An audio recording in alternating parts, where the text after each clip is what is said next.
Good morning.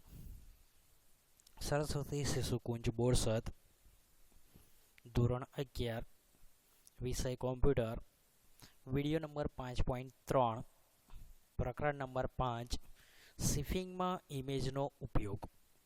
અહીં આગળ આપણે 5મા ચેપ્ટરની અંદર આગળ બે એનિમેશન બનાવતા શીખી ગયા. એક એનિમેશન જેની અંદર સૌથી પહેલાં ઇમેજ કઈ રીતે લાવવી, ઇમેજને રોટેટ કઈ રીતે કરવી, ઇમેજને નાની મોટી કઈ રીતે કરવી, એ પ્રેક્ટિકલ શીખી ગયા. એના પછીની આપણે વાત કરી હતી કે જેની અંદર ઇમેજની અંદર માર્ક્સનો ઉપયોગ કઈ રીતે કરવો, જેમ કે વાદળ જતું હોય એ રીતની ઇમેજ કઈ રીતે બનાવી, એના વિશેની વાત કરી. એના પછી એક ઇમેજ શીખી ગયા જેની અંદર માર્ક્સનો ઉપયોગ કરી કોઈ સન બતાવવો હોય એ રીતની ઇમેજ આપણે અહીં શીખી ગયા. હવે આપણે આગળના પ્રેક્ટિકલની અંદર સ્લાઇડ શો જે છે, જેમ કે પાવર પોઈન્ટની અંદર તમે જે સ્લાઇડ શોનો ઉપયોગ કરો છો, એક પછી એક ચિત્ર કઈ રીતે દર્શાવવા એનો ઉપયોગ કરો છો, તો એ શીખી ગયા. હવે એ જ વસ્તુ આપણે અહીં આગળ શિફિંગ સ્ટુડિયોની અંદર શીખવાનું છે કે આપણે સ્લાઇડ શોનો ઉપયોગ એનિમેશન દ્વારા અહીં આગળ કરીશું. તો અહીં શિફિંગની અંદર સ્લાઇડ શોની રચના કરવાની છે. ધારો કે તમે ગુજરાત ટુરિઝમ ઉપર એક સ્લાઇડ શોની રચના કરવા ઈચ્છો છો, જેમાં તમે ગુજરાતની ઝલક આપવા માગો છો. આ ઝલક આપવા માટે તમારે એક પછી એક ચિત્ર પ્રદર્શિત કરવા પડશે. એક સમયે ફક્ત એક જ ચિત્ર તમે દેખાડવા ઈચ્છો છો, તો આ ઝલક આપવા માટે તમારે એક પછી એક ચિત્ર પ્રદર્શિત કરવા પડશે. એટલે કે ચિત્ર જે છે એની અંદર તમારે એક પછી એક ચિત્ર, ધારો કે એની અંદર આપણે કોઈ દર્શાવીએ છીએ કોઈ સ્થળ વિશેનું ચિત્ર, તો એક પહેલાં આવશે, એના પછી બીજા સ્થળ વિશેનું હશે, એના પછી ત્રીજા સ્થળ વિશેનું હશે. એ રીતે આપણે એક પછી એક ચિત્ર જે છે એ સ્લાઇડ દ્વારા આપણે આગળ દર્શાવવા માંગીએ છીએ.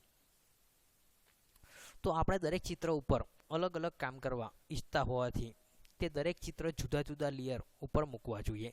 ચિત્ર બતાવવાનું સંચાલન કરવા માટે આપણે દરેક લેયર માટે બીડ મેથડ જે છે અને અમાઉન્ટ આ પ્રાંચાલોનો ઉપયોગ કરીશું. આપણે અગાઉ બીડ મેથડ જે છે એ ગુણધર્મો વાપર્યા છે, જે તેની નીચેની ઇમેજ લેયરને આપણે માહિતી આપે છે. આલ્ફા કિંમતની જેમ જ ઇમેજને બતાવવા માટે અમાઉન્ટ ગુણધર્મો વાપર્યા છે. અમાઉન્ટની કિંમત એક જે છે એ લેયરને પૂરું દ્રશ્યમાન બતાવશે. એટલે કે આગળ જો તમારી અમાઉન્ટની અંદર જો કિંમત તમારી એક હશે તો તમારું જે પણ લેયર હશે, ધારો કે ઇમેજ હશે અથવા કોઈ શેપ લીધો હશે, જે પણ હશે એ દ્રશ્યમાન એટલે કે દેખાશે.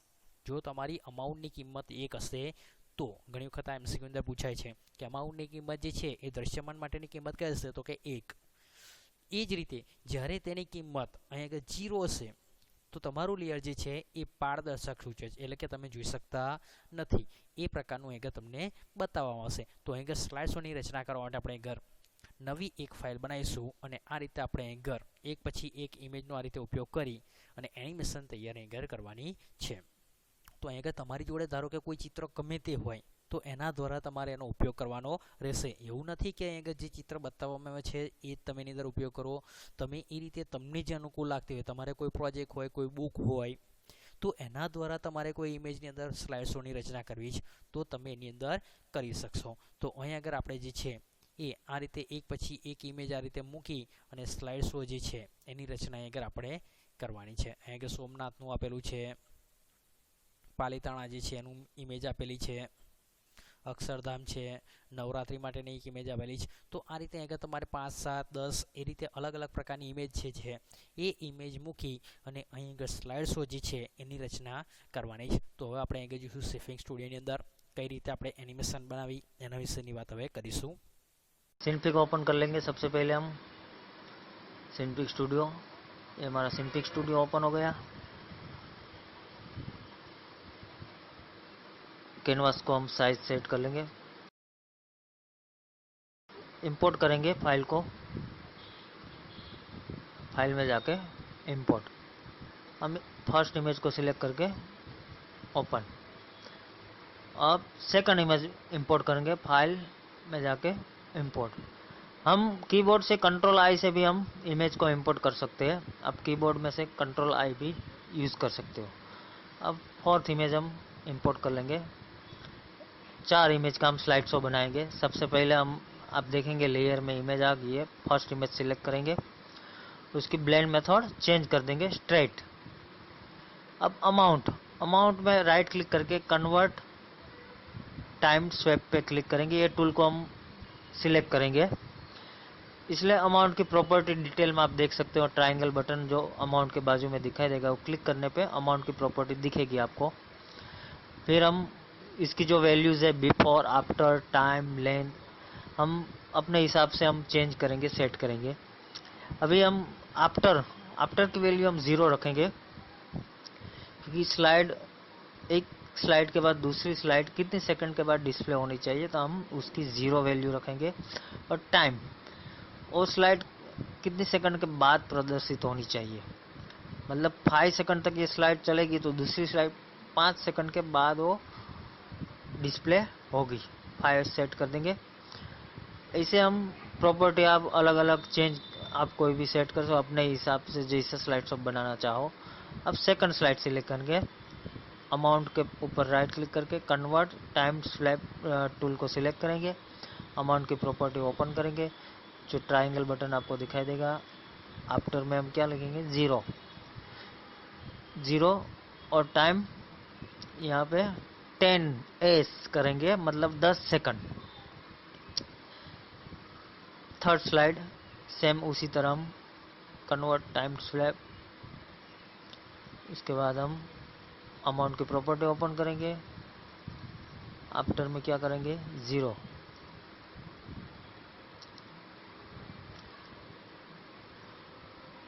और यहाँ पे 15s मतलब 15 सेकंड। थर्ड स्लाइड हमारी 15 सेकंड के बाद फोर्थ स्लाइड आएगी। थर्ड स्लाइड 15 सेकंड तक चलेगी। अब यहाँ पे हम थोड़ा चेंज करेंगे फोर्थ स्लाइड में। उसके ऊपर क्लिक करने के बाद amount right click, convert time swap, amount की प्रॉपर्टी ओपन करेंगे। आफ्टर 0 सेकंड, अभी यहाँ पे हम 25s करेंगे। टाइम है वो, टाइम की वैल्यू हम 25s करेंगे, मतलब हमारा स्लाइड शो टोटल 25 सेकंड का हो जाएगा। अभी हम ब्लेंड मेथड सबका चेंज नहीं किया, चेंज कर लेते। सेकंड इमेज का स्ट्रेट ब्लेंड मेथड, सभी इमेज का हम ब्लेंड मेथड स्ट्रेट कर लेंगे, स्ट्रेट। अभी हमारा स्लाइड शो का जो टाइम है अभी ऑलरेडी 5s है डिफॉल्ट, हमें वो टाइम चेंज करना पड़ेगा। टाइम टैब से प्रॉपर्टी में जाके फाइल कैरेट बटन पे क्लिक करेंगे, फिर फाइल हम एडिट बटन पे जाएंगे, एडिट प्रॉपर्टी। यहाँ पे टाइम टेब है, वहाँ पे 5s डिफॉल्ट है, वो हम करेंगे 30 सेकंड। देखो यहाँ भी मैं थोड़ा चेंज कर रहा हूँ। हमारा टोटल स्लाइड 25 सेकंड का है और हमने टोटल टाइम रखा है, हमारा जो टाइम 30s टोटल टाइम, और स्लाइड 5, 10, 15, 25 ऐसे करके 25 सेकंड का हो रहा है। तो ज़्यादा जो 5 सेकंड है उसका क्या होगा, वो ब्लैंक आएगा। हम प्रीव्यू में देखेंगे प्ले करके कितने सेकंड पे कौन सी नीचे टाइम आप देखोगे प्ले के नीचे। देखो 5s मतलब 5s के बाद स्लाइड चेंज हो गई। अब 10 सेकंड के बाद स्लाइड चेंज हो जाएगी। 10s देखो चेंज हो गई। अब 15s के बाद स्लाइड चेंज हो जाएगी। अब हमारा जो फोर्थ स्लाइड है वो 25s तक चलेगी, मतलब 25s के बाद चेंज हो, लेकिन कोई उसके बाद कोई स्लाइड नहीं है तो ब्लैंक दिखेगा आपको यहाँ पे ब्लैंक। अभी हम टाइम में जाके चेंजेस कर सकते हैं।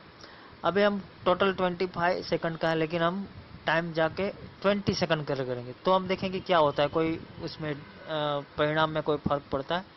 यहाँ पे 20s करेंगे तो आप देखोगे कि यहाँ पे कोई हमारा जो डिस्प्ले है उसमें कोई इफेक्ट नहीं होगा, लेकिन जो फोर्थ स्लाइड हमने 25s तक चलने वाली तो 20 सेकंड पे कंप्लीट हो जाएगी, क्योंकि टोटल टाइम हमारा 20s है। तो अपने आप 20s पे वो एंड हो जाएगा, हमारा स्लाइड शो स्टॉप हो जाएगा। आप देखोगे यहाँ पे लास्ट सेकंड स्लाइड है वो भी चलेगी। आपको वीडियो अच्छा लगा होगा, समझ में आएगा। थैंक यू मेरा वीडियो देखने के लिए। आप सबका बहुत बहुत धन्यवाद। Thank you.